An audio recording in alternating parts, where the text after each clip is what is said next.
I'm Richard Murphy, and this is 2021. And if 2020 wasn't the year you wanted, and I suspect it wasn't, then I hate to tell you that 2021 may not be either. As the year begins, we know that we face an even bigger coronavirus crisis than we did last year. The risk of death is higher than it was last April.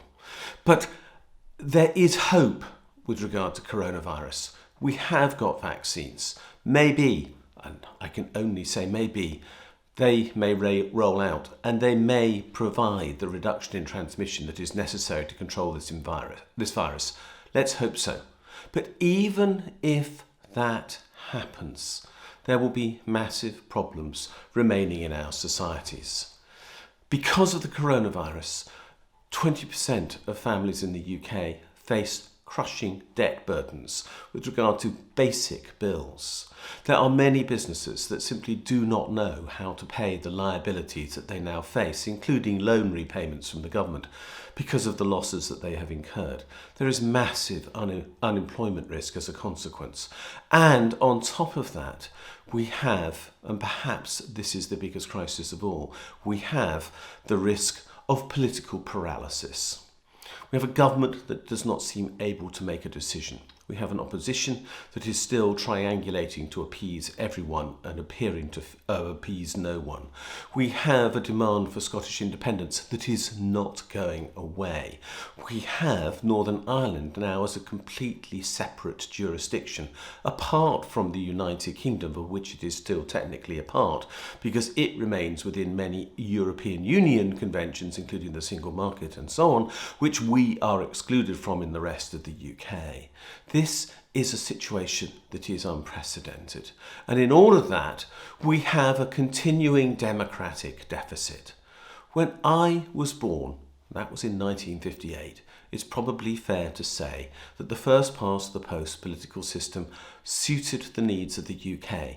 The vast majority of people supported either the Conservative Party or the Labour Party, and the division was largely, not entirely, but largely along tribal lines. Now that is not true. There aren't the same tribes that there were. We live in a much more diverse society. We have an electoral system that does not reflect that fact. And the tribes themselves are now split. The Conservative Party is not the party of business. Labour is not the party of workers.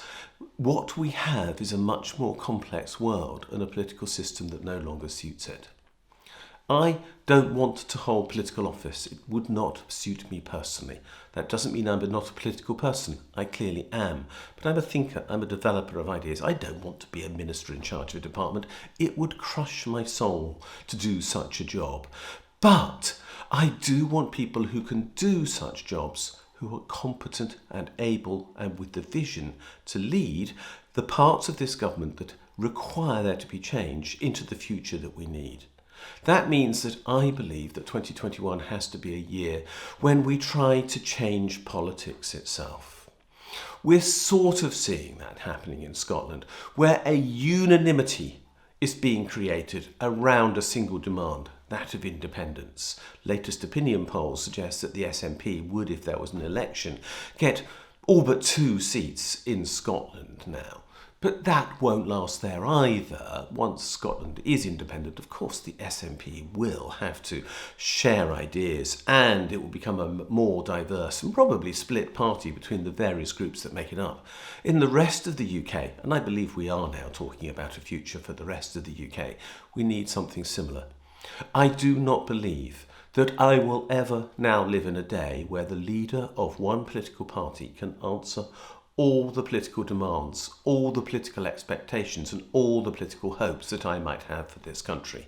I just don't believe that is the case anymore.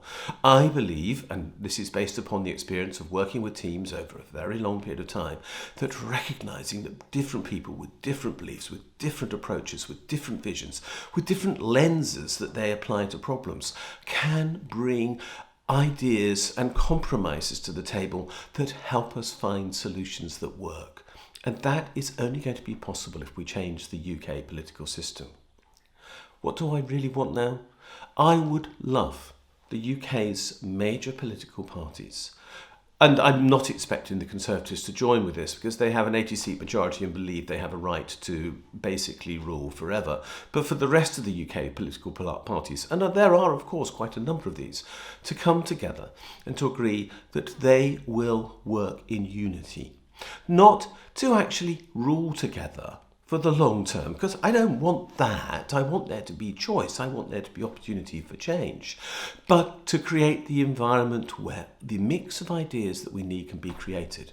And that means Labour, SNP, Liberal Democrat, Democratic Unionists, SDLP, Plaid Cymru, the Greens, all of those parties, and more, the Alliance in Northern Ireland and so on as well, Sinn Féin, can sit down and talk to each other and say, how can we transform the political processes that are involved in the election of representatives in this country so that the honest opinion of people can be represented in Westminster so that we can get the government that we need and deserve. Only political proportional representation will deliver that. We must change the voting system. First past the post can't work. We need to rethink the House of Lords, obviously, completely. It's entirely unacceptable that we have an unelected second chamber, and we need to put in place funding for political parties so they are no longer dependent upon potentially corrupt mechanisms to fund their own activities that then result in capture. This way, we can re-establish the process of governance, and without good governance, this country is going nowhere. I beg the political parties of this country to put their differences aside for the time being, to come together, to learn the lessons of the crisis that we're going through, to see the need for the recreation of a state, whichever state it might be, on the basis of fairness, equality, representation, and to work for that goal. That's my hope for 2021. I'm not too optimistic, but I am talking on occasions to people in all these parties, well, not quite all of them, but many of them, who seem to want this type of change. Maybe, just maybe, 2021 will deliver real political opportunity for this country to get us out of the quagmire, the lack of hope, the despair that we all deep down know that we face because we don't have the leadership we need. 2021 need not be bad. It could be good. Let's break those divides. Let's cross the party political boundaries if we have them and talk to each other. And that way, there is a chance. Thanks for watching this video. If you've enjoyed it, I'm pleased. If you want to see other videos like this, there are links below this screen. If you want to subscribe, hit the subscribe button. Follow me on Twitter as well, @RichardJMurphy. Look at my blog, Tax Research UK. And if you'd like to donate, because this video series is being largely paid for by donations, there is a donations button on every single post on my blog. Thanks a lot.